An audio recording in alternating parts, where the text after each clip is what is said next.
ଓଡ଼ିଆ ସଂସ୍କୃତି ପରମ୍ପରା ଏବଂ ଓଡ଼ିଆ ରୋଷେଇ ଘରର ଏକ ଅବିଚ୍ଛେଦ୍ୟ ଅଙ୍ଗ ହେଉଛି ଚକୁଳି ପିଠା।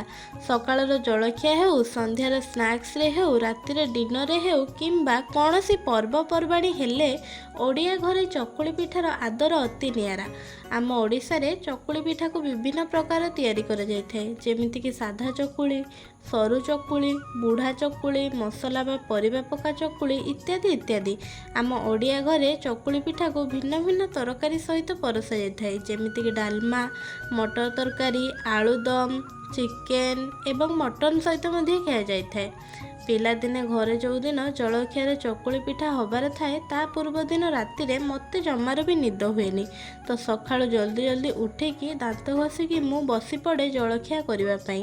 ମା' କ'ଣ କରେ ନା, ପ୍ରଥମେ ମଟର ତରକାରୀକୁ ବନେଇକି ରଖିଦିଏ, ତାପରେ ଗୋଟିଏ ଗୋଟିଏ ଗରମ ଗରମ ଚକୁଳି ପିଠା ବନେଇକି ଦିଏ।